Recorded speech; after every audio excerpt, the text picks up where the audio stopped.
नमस्कार दोस्तों, आप सभी का स्वागत है कहानी गुरु में। दोस्तों, आज हम सुनेंगे अनंत चतुर्दशी व्रत कथा। अनंत चतुर्दशी के दिन भगवान विष्णु के अनंत रूप की आराधना की जाती है। इस दिन 14 गांठें बनाकर एक अनंत धागा बनाया जाता है, जिसकी पूजा करने के बाद उसे वहाँ पर बांध लिया जाता है। अनंत चतुर्दशी के दिन ही कहीं जगह गणेश विसर्जन भी किया जाता है।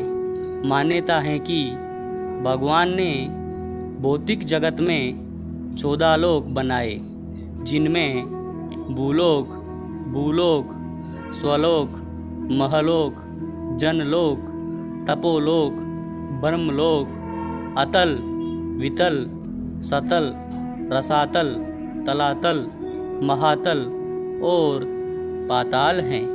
मान्यता है कि अनंत सूत्र के 14 गांठें 14 लोकों की प्रतीक होती हैं। यह भी मान्यता है कि जो 14 सालों तक लगातार अनंत चतुर्दशी का व्रत रखता है, उसे विष्णु लोक की प्राप्ति होती है। अनंत सूत्र को पुरुष दाहिनी ओर, महिलाएं बाएं हाथ में बांधती हैं। चतुर्दशी की कथा सुनते हैं। इस व्रत का जिक्र पुराणों में भी मिलता है। जब पांडव जुए में अपना सारा राजपाट हार कर वन में कष्ट भोग रहे थे, तब भगवान श्री कृष्ण ने अनंत चतुर्दशी व्रत करने की सलाह दी थी। श्री कृष्ण ने युधिष्ठिर से कहा कि अगर वह विधि पूर्वक अनंत भगवान का व्रत करेंगे तो इससे उनका सारा संकट दूर हो जाएगा और खोया राज्य फिर से प्राप्त हो जाएगा।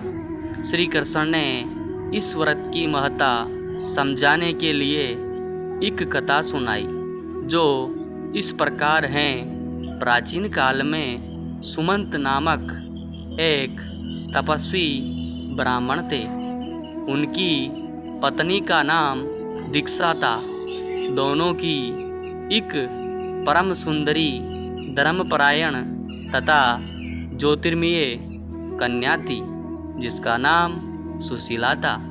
सुशीला बड़ी हुई तो उसकी माता दीक्षा की मृत्यु हो गई।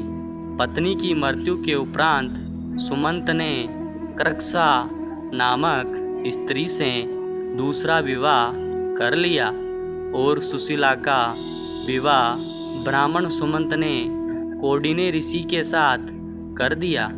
विदाई के समय कृक्षा ने दामाद को कुछ ईंटें और पत्थर के टुकड़े बांध कर दिए।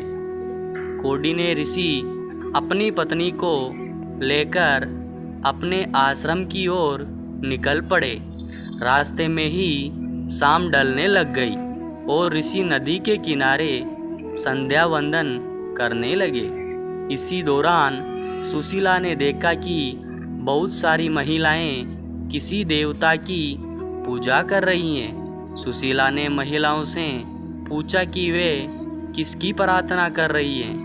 इस पर उन लोगों ने उन्हें भगवान अनंत की पूजा करने और इस दिन उनका व्रत रखने के महत्व के बारे में बताया। व्रत के महत्व के बारे में सुनने के बाद सुशीला ने वही उस व्रत का अनुष्ठान किया और 14 गांठों वाला डोरा हाथ में बांधकर ऋषि कौंडिन्य के पास आ गई। कौंडिन्य ने सुशीला से डोरे के बारे में पूछा तो उन्होंने सारी बात बता दी। कौंडिन्य ने यह सब कुछ मानने से मना कर दिया और पवित्र धागे को निकालकर अग्नि में डाल दिया। इसके बाद उनकी सारी संपत्ति नष्ट हो गई और वह दुखी रहने लगे। इसी दरिद्रता का उन्होंने अपनी पत्नी से कारण पूछा तो सुशीला ने अनंत भगवान का डोरा जलाने की बात कही। पछतावा करते हुए ऋषि कौंडिन्य ने अनंत डोरे की प्राप्ति के लिए वन में चले गए।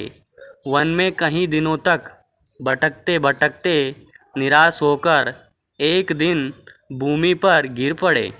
तब अनंत भगवान प्रकट होकर बोले, हे कौंडिन्य, तुमने मेरा तिरस्कार किया था, उसी से तुम्हें इतना कष्ट भोगना पड़ा।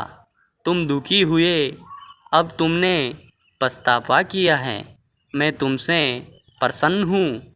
अब तुम घर जाकर विधि पूर्वक अनंत व्रत करो। 14 वर्षों तक व्रत करने से तुम्हारा दुख दूर हो जाएगा, तुम धन्य दाने से संपन्न हो जाओगे।